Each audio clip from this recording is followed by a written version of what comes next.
Organelos celulares. O que são organelos celulares? Quando nós estudamos a célula, nós estudamos a composição da própria célula e descobrimos que a célula ela é formada por estruturas específicas que desempenham também funções específicas. Então, nessa aula você vai aprender qual é a função das mitocôndrias, qual é a função do núcleo, qual é a função dos cloroplastos, qual é a função, por exemplo, dos peroxossomos. Então, os organelos celulares é uma das matérias muito importantes no estudo da biologia. Então, seja bem-vindo a mais uma videoaula aqui no canal do CPE, Exames de Admissão Moçambique. Eu sou o professor Edivaldo Chiotti, professor de Biologia. Então, fica atento. Centro de Preparação para Exames de Admissão. O nosso compromisso é garantir uma preparação de qualidade. Muito bem, conforme conseguimos ver aqui, nós temos o tema como organelos celulares. Organelos celulares, nós temos inicialmente a célula. Nós sabemos que a célula é a unidade básica, estrutural e funcional de todos os seres vivos. Um dos critérios básicos de existência da vida é a presença da célula. E a célula ela é constituída por estruturas. Dentre essas estruturas que constituem a célula, nós vamos ter o que nós chamamos de organelos celulares. Mas também ainda podemos ter moléculas importantes dentro da célula, como proteínas, água e etc. Mas nesta aula você vai aprender acerca dos principais organelos celulares que desempenham funções muito importantes dentro de uma célula. Então nós vamos começar aqui falando da membrana plasmática.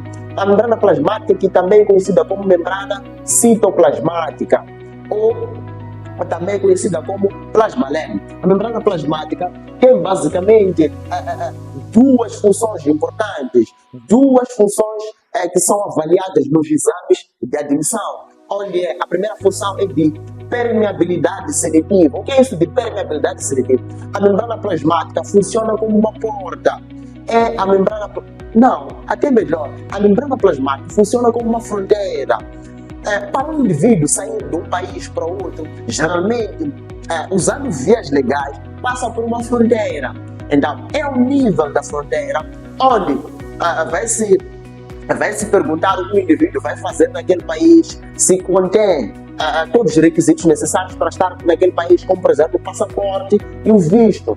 Então, ali ao nível da fronteira, algumas pessoas são impedidas de atravessar a fronteira, outras são presas, porque por não apresentar requisitos necessários para entrar ou sair de um certo país. Então, a membrana plasmática dentro da célula, ela funciona como uma fronteira.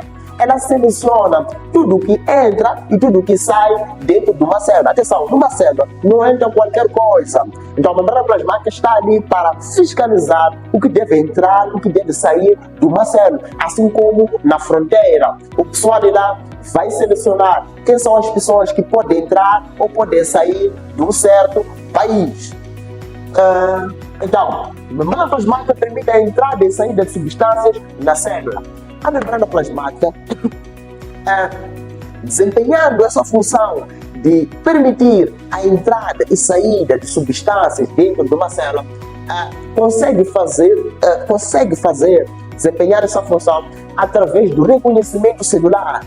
Então, a membrana plasmática faz o check-in, o check das substâncias que tentam entrar na célula e saem da célula.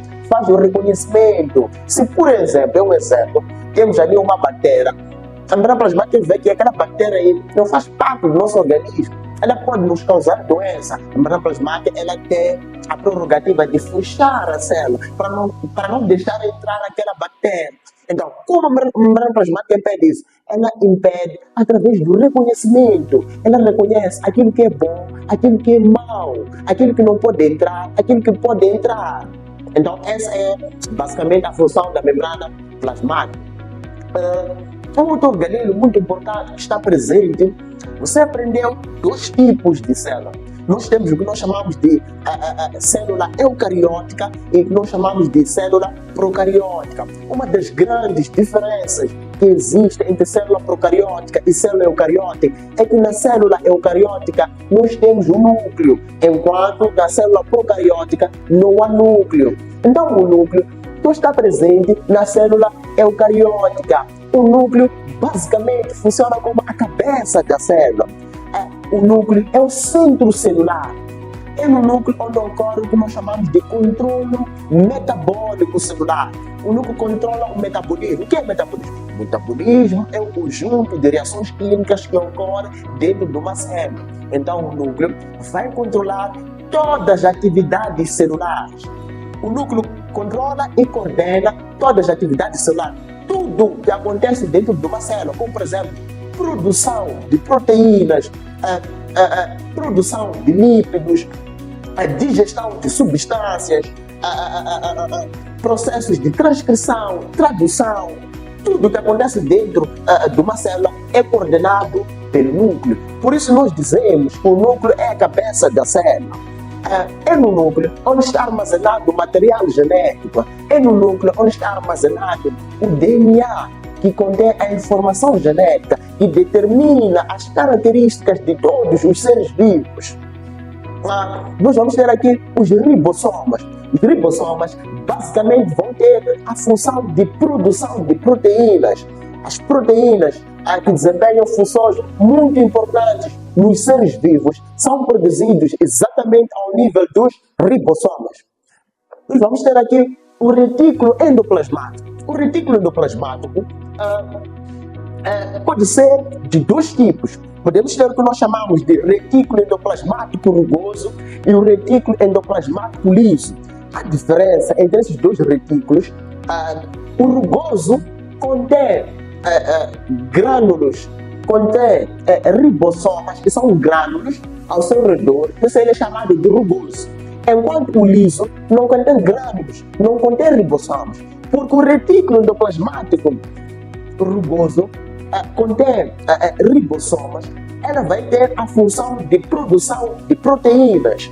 E o retículo endoplasmático liso vai ter basicamente a função de produzir os lípidos. Retículo endoplasmático liso, produção de lípidos, liso, lípidos. E depois, o retículo endoplasmático liso terá a função de desintoxicação celular. É assim, nós, ao longo da vida, vamos consumindo substâncias que são tóxicas, que são inúteis, que podem nos causar prejuízos no nosso organismo. Essas, como por exemplo, consumo de bebidas alcoólicas, consumo de refrigerantes e outros alimentos que são tóxicos. Essas substâncias tóxicas, elas precisam de ser degradadas, precisam de ser eliminadas. Então, existe um órgão que é muito importante, que a sua tarefa é de destruir todas as substâncias tóxicas que entram no nosso organismo, que é o fígado. O fígado, por si só, ela não consegue destruir nada. O fígado, ela consegue destruir as substâncias graças às células que estão lá, que contém o retículo endoplasmático liso. Quando você consome muitas substâncias tóxicas, o organismo, ao nível do fígado, vai produzir muito retículo endoplasmático liso para poder eliminar essas substâncias tóxicas. Só que quando você consome essas substâncias de forma exagerada, chegará um tempo onde as células do fígado vão começar a multiplicar o retículo endoplasmático liso de forma descontrolada, causando aquilo que nós chamamos de cancro ou câncer do fígado. Então, uma alimentação, uma dieta saudável ajuda a prevenir o cancro do fígado ou o câncer do fígado. Então, depois temos aqui o complexo de Golgi. O complexo de Golgi é daqueles organelos que recebe, modifica e envia secreções. O complexo de Golgi é como se fosse um despachante, um entregador de produtos. O entregador de produtos, ele geralmente tem um carro, chega na tal fábrica, recebe um produto, vai organizando o produto ali no carro, transporta o produto e vai distribuindo nas barracas, nas mercearias, nas casas. Então, quem faz esse papel dentro de uma célula é o complexo de Golgi. E uma das funções do complexo de Golgi é a secreção celular. E o complexo de Golgi, não só o seu papel dentro da célula termina por aí, o complexo de Golgi também é responsável pela produção de um outro organelo celular que nós chamamos de lisossomas. Os lisossomas que vamos ver mais adiante e são importantes dentro das nossas células. E também o complexo de Golgi também vai ser responsável pela produção do acrossoma. O acrossoma é aquela estrutura que está presente dentro de uma célula muito importante, aquela célula que foi responsável pelo nosso surgimento, que é o espermatozoide. Ao nível do espermatozoide, na cabeça do espermatozoide, nós temos o acrossoma.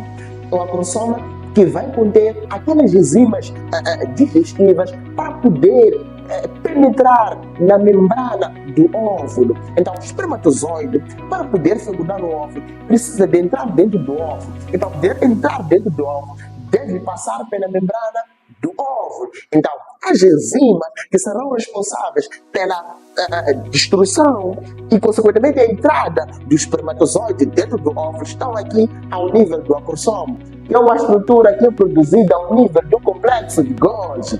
Atenção!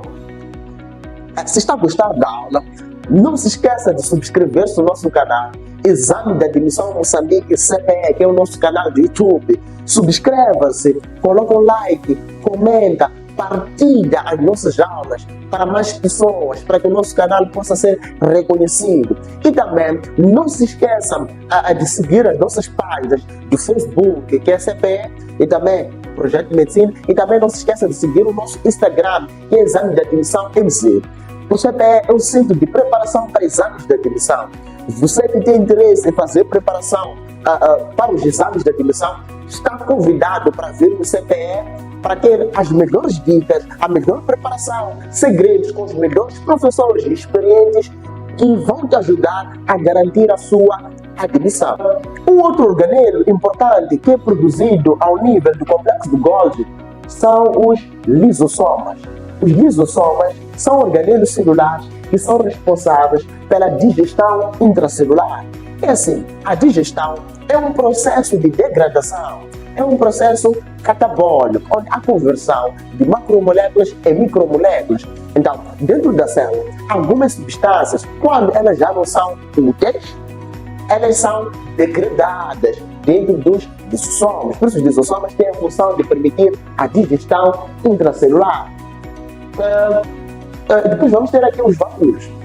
Os vacúolos, que são organelos celulares presentes em células eucarióticas, tanto eucariótica vegetal, assim como eucariótica animal. Só que uma das diferenças importantes entre célula eucariótica vegetal e célula eucariótica animal é que os vacúolos da célula eucariótica animal são muito pequenos, enquanto os vacúolos, o vacúolo presente na célula eucariótica vegetal é grande e central. Então, os vacúolos basicamente vão ter a função de armazenamento de substâncias, vão ter a função de controle osmótico, controle da osmose. Nós sabemos que a osmose é aquele tipo de transporte que ocorre através da membrana plasmática, onde o solvente, que é a água, vai se deslocar do meio hipotônico, que é o meio menos concentrado, para o meio hipertônico, que é o meio mais concentrado. Então, quem vai controlar a água dentro da célula são os vacúolos. Depois vamos ter aqui as mitocôndrias. Mitocôndrias que têm a função de respiração celular. A respiração celular, que é um processo que ocorre dentro das células ao nível das mitocôndrias, que tem como objetivo a produção de energia. Então, mitocôndrias, respiração celular e produção de ATP. Produção de energia. Depois vamos ter os cloroplastos. Cloroplastos, que são organelos celulares que estão presentes em células eucarióticas vegetais. Atenção, os cloroplastos têm a função de realizar a fotossíntese. Depois vamos ter aqui os peroxossomos. Os peroxossomos, que são organelos celulares que têm como função transformar ou quebrar o peróxido de hidrogênio, que chama-se peróxido de hidrogênio ou água oxigenada, é água e oxigênio, através da intervenção de uma enzima que nós chamamos de catalase. E também os peroxossomos participam lá na formação da baía de mielina. Atenção que a baía de mielina está presente na célula, em algumas células nervosas que nós chamamos de neurônios. E depois vamos ter aqui o citoesqueleto. Atenção que o citoesqueleto só está presente em célula eucariótica animal e também pode estar presente em alguns em alguns protistas. Geralmente, os citoesqueletos têm a função de sustentação e de permitir os movimentos através de uma vasta gama de proteínas que nós chamamos de microtúbulos, filamentos intermediários e microfilamentos. Então, se gostou dessa aula, não se esqueça de colocar um like, de partilhar, de comentar. Não se esqueça que as inscrições no CPE estão abertas, a preparação está a decorrer rumo aos exames de admissão que vão decorrer já lá no fim deste ano, assim como no início do próximo ano. Então, para você que ainda está em casa, corra e venha ao CPE para fazer a preparação rumo à sua admissão. Não se esqueça de subscrever-se no nosso canal no YouTube, Exame de Admissão Moçambique CPE. Não se esqueça de colocar um like, de ativar o sininho das notificações e não se esqueça de seguir a nossa página do Facebook, que é CPE Projeto de Medicina, e também o nosso Instagram, que é Exame de Admissão MC. Eu sou o professor Edivaldo Chiotti, estamos juntos. Até a próxima.